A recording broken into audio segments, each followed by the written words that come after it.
এটা পড়তে হবে। স্ত্রী যদি নামাজ না পড়ে, নামাজি স্বামীর ঘর করা তার জন্য অবৈধ। স্বামী যদি নামাজ না পড়ে, বেনামাজি হয়, নামাজি স্ত্রীর জন্য বেনামাজি স্বামীর ঘর করা অবৈধ, যোগ্য না।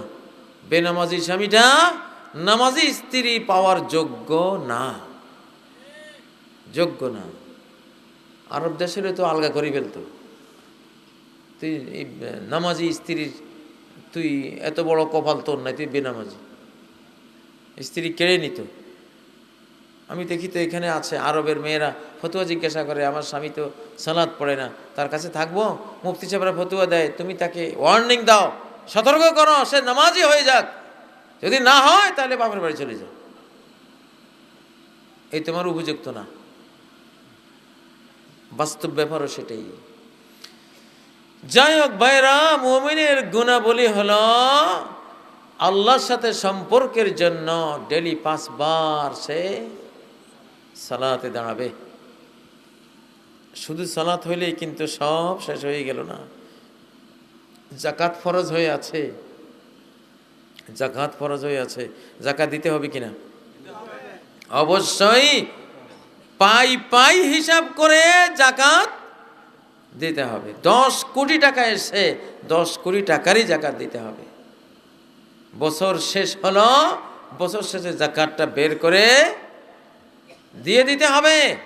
ওসর ফসলের মালিক, ধানের মালিক 16.5 মণ হয়ে গেছে, 10 ভাগের 1 ভাগ দিতে হবে ফরজ। না দিলে ধানগুলি কিয়ামতের ময়দানে জাহান্নামের আগুনে গরম করে সেঁক দেওয়া হবে। ওসর ফিমা সাকাতিস সামাউ আও আল উয়ুন আও কানা আসারিয়ান আল ওসর, বৃষ্টির পানিতে যাই ধান, গম, ভুট্টা ইত্যাদি হয়, অথবা জমিন আর্দ্র নিচের পানিতে হয়, অথবা নদীর পানিতে হয়, এই সব ক্ষেতের জমিনের ফসল যাকাত দিতে হবে। 16.5 মণ হলে 10 ভাগের 1 ভাগ। 100 মণ হলে 10 মণ দিতে হবে। 100 মণ ধান হলে 10 মণ দেওয়া ফরজ। বাংলাদেশে টাকা পয়সার জাকাত কিছু জানে মানুষে, ফসলের জাকাত আমলে নেই, জানেই না ওটা ফরজ। কত বড় ফরজ, আমল না করলে জাহান্নামে যেতে হবে। কি জাকাত ফল ফসলের ওষুধ দিয়েছেন? দেন, দিতে হবে। সারা বছর তো ফকিরকে দেন। একটা কাজ করেন, 100 মণ ধান হয়েছে, 10 মণ ধান আলগা করে রাখেন, সারা বছর ওষুধের নিয়েতে এটাই ফকিরকে দেন, তাহলে তো ফরজটা আদায় হয়ে গেল। সারা বছর ওষুধের নিয়ত ছাড়া দিলে তো ওষুধ 1 কণাও আদায় হলো না। কিন্তু 10 মণ ধান বছরের শুরুতে আলগা করে দিলেন, আলগা করে সারা বছর দিলেও তো আল্লাহর কাছে বলতে পারবেন, হে আল্লাহ ফরজটা দিছি।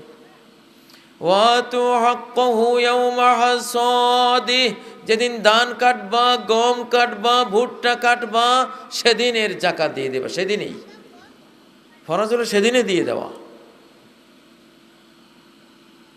এটার উপরে আমল নাই। এই জন্য খেতে এত পোকা, খেতে এত বন্যা, এই জন্য ফসলের উপরে এত আপদ, এত বিপদ, কারণ যাকাত দেন না, ওষুধ দেন না।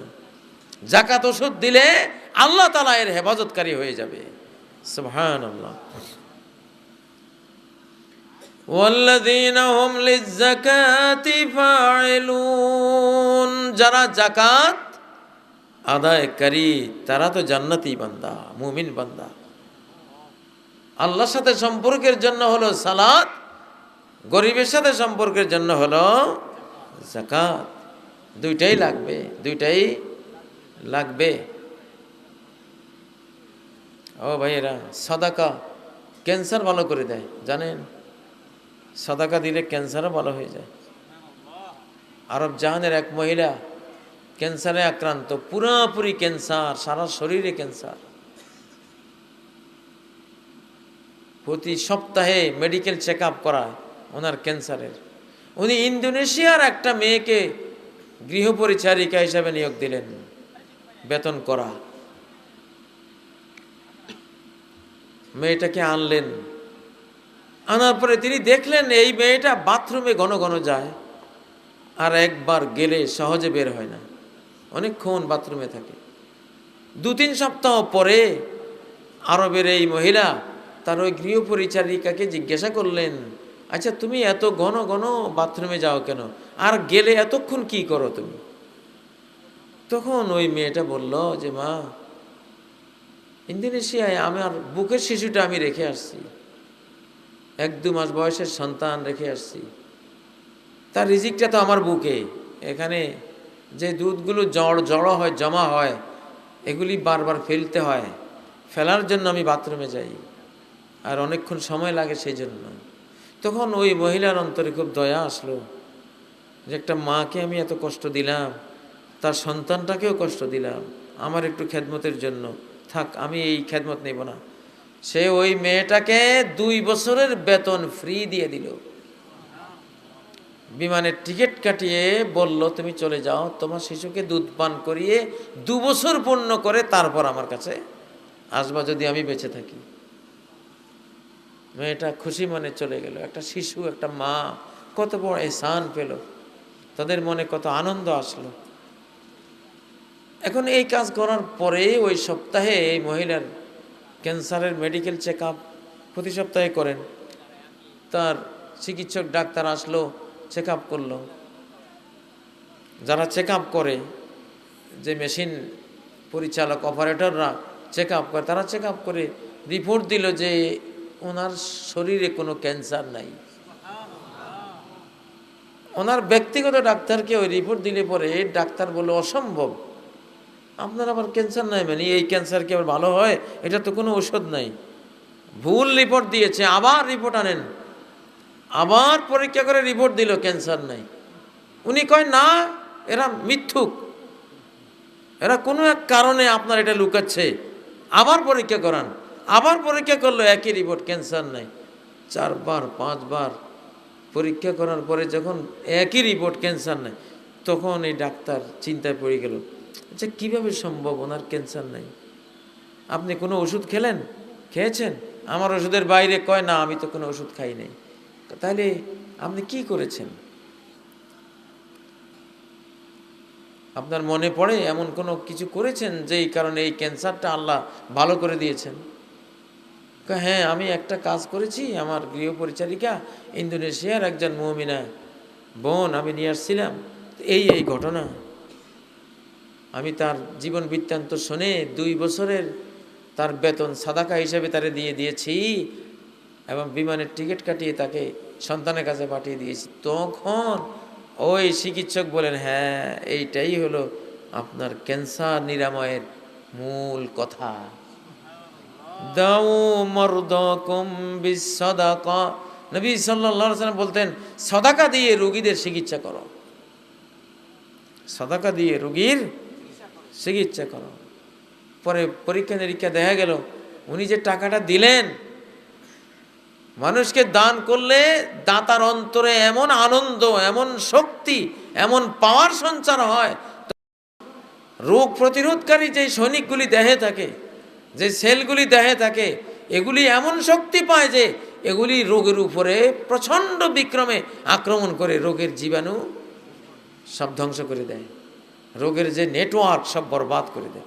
ওনার দেহে সেটা হয়েছে আল্লাহর রহমতে, সুবহানাল্লাহ।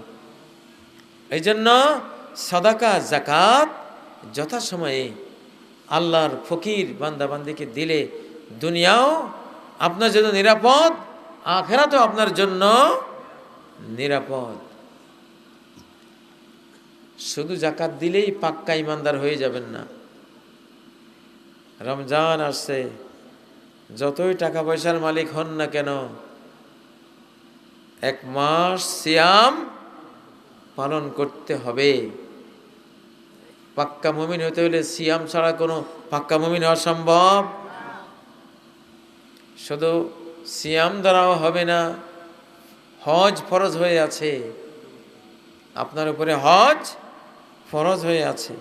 অনেকে আছে বাংলাদেশে ওমরা ফরজ, ওমরা ওয়াজিব হয়ে আছে, ওমরা করে না।